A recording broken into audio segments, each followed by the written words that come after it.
আসসালামু আলাইকুম রহমতুল্লাহ। সুপ্রিয় দর্শক, আশা করি আপনারা সকলে ভালো আছেন, সুস্থ আছেন। দেশ ও প্রবাস থেকে যারা আজকের এই ভিডিওটি প্লে করছেন সকলের প্রতি আন্তরিক শুভেচ্ছা অভিনন্দন। দর্শক বন্ধুরা, মক্কা এগ্রোর নতুন একটি পর্বে আপনাদেরকে স্বাগতম। বরাবর নামই আছে হাফেজ নজরুল ইসলাম, নোয়াখালী এবং ফেনী থেকে। তো আজকে যে বিষয় নিয়ে আলোচনা করবে এটা অবশ্যই আপনার ভিডিও টাইটেল এবং থাম্বনেল দেখে বুঝে গেছেন। অনেকেই আমাকে প্রায় সময় প্রশ্ন করেন যে আসলে এই শীতের ভিতরে মুরগি বাঁচিয়ে রাখা বা শীতে মুরগি সুস্থ রাখার কী কী টেকনিক আছে সেগুলো যদি আপনি আমাদেরকে বলতেন। তো আসলে এরকম ধরনের কোনো ওষুধ নাই যে মুরগি যেটা খাওয়ালে মুরগি আর মরবে না, এই ধরনের কোনো ওষুধ আদৌ পৃথিবীতে আছে কিনা আমি সেটা বলতে পারি না। তবে এটা আছে যে আপনি যদি মুরগিকে এমনভাবে রাখেন তাহলে মুরগি রোগ আক্রান্ত হবে না, এ ধরনের প্রসেস আছে। তো এই জন্য হচ্ছে যে সর্বপ্রথম যে বিষয়টা, শীতকালীন কোনোভাবে মুরগি গায়ে যেন ঠান্ডা না লাগে যায়। অনেকে দেখবেন যে মুরগি শীতকালের সময় বেশিরভাগ সময় মুরগির চোখ মুখ ফুলে যায়, চোখের ভিতরে সাদা আবরণ জমে যায়, এই কারণে মুরগি অসুস্থ হয়, জিমায়, তারপর একটা সময় মারা যায়। এর অন্যতম কারণ হচ্ছে যে আপনারা যারা কাঠের ভুসি ব্যবহার করেন নিচে, তারা কিন্তু কাঠের ভুসি ব্যবহার করবেন না।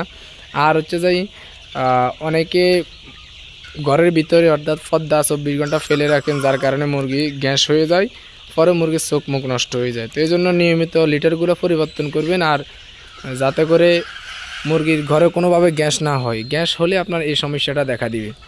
তো আলহামদুলিল্লাহ আমরা এগুলো নিয়মিত পরিষ্কার করি, এই জন্য আমাদের মুরগির ঘরে গ্যাস হয় না। আপনারা চেষ্টা করবেন এটা করার জন্য। আর রাত্রিবেলা টাইলয়েড অক্সিপ্লাস পানির সাথে মিক্স করে খাওয়াবেন, এতে করে আর ঠান্ডায় মুরগি আক্রান্ত হবে না। আর যথেষ্ট পরিমাণ মুরগিকে তাপ দিবেন যাতে করে মুরগি ঠান্ডা আক্রান্ত না হয়। অনেকে হয় কি দেখুন মুরগির বয়স বেশি হয়ে গেছে, এখন তো বড় মুরগি, ছোটো মুরগিকে হয়তো তাপ দিব, বড় মুরগিকে আমি কেন দিব?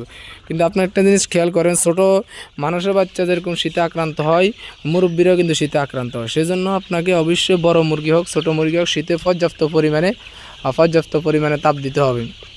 এ কারণে বড় মুরগি ভেবে অনেকে আমরা তাপ দিই না, যার কারণে মুরগিগুলো অসুস্থ হয়ে যায়, একটা সময় বড় ধরনের লোকসানের সম্মুখীন হয়। আরেকটি কথা হচ্ছে যে এই মুরগিটা প্রথমে আপনার ঠান্ডা লাগবে। ঠান্ডা থেকে মুরগির বিভিন্ন ধরনের রানীক্ষেত, করাইজা, বড় বড় ধরনের রোগ আপনার খামারে চলে আসবে। তো এই জন্য হচ্ছে যে আপনি চেষ্টা করবেন যে মুরগি যে কোনোভাবে ঠান্ডা আক্রান্ত না হয়। ঠান্ডা আক্রান্ত হলে মুরগিটা দেখবেন যে রানীক্ষেত বা বিভিন্ন ধরনের কঠিন রোগে আক্রান্ত হয়ে যাবে। এই জন্য আপনারা সবসময় চেষ্টা করবেন যে মুরগিকে ঠান্ডা থেকে মুক্ত রাখার জন্য। আর নিয়মিত চেষ্টা করবেন যে মুরগিকে অ্যান্টিবায়োটিক ছাড়া সুস্থ রাখতে। অ্যান্টিবায়োটিক খাওয়াই মুরগি সুস্থ রাখা, ওই মুরগি লাস্টিং করে কম। তো সেই জন্য ঠান্ডার ওষুধ খুব কম পরিমাণে খাওয়াবেন, যাতে কোনো মুরগি ঠান্ডা না লাগে এই বিষয়টা আপনারা রক্ষা করবেন।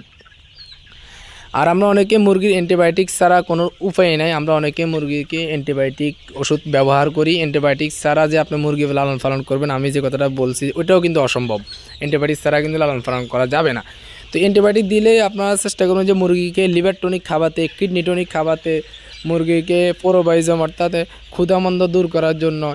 এই বিষয়গুলো খেয়াল রাখবেন। আপনারা অনেকে অ্যান্টিবায়োটিক খাওয়ান কিন্তু মুরগিকে যথেষ্ট পরিমাণে লিভার টনিক, কিডনি টনিক এগুলো খাওয়ান না। লিভার মানে কলিজা, মুরগির যদি কলিজা ঠিক থাকে, লিভারটা ঠিক থাকে, অর্থাৎ আবার কিডনিটা ঠিক থাকে, তাহলে অন্য ফাঁসগুলো ভালো কাজ করবে। যেরকম মানুষের লিভার নষ্ট হয়ে যায়, কিডনি নষ্ট হয়ে যায়, তো ওগুলো সতেজ রাখার জন্য আপনি এত দামি মুরগি সুস্থ রাখার জন্য অ্যান্টিবায়োটিক খাওয়ান, কিন্তু আপনি ওগুলো সতেজ রাখার জন্য আপনি কিন্তু কোনো ধরনের ওষুধ খাওয়ান না। অনেকে তো কিডনি টনিক চিনেও না, যে দেখবেন যে কিডনি টনিক কী।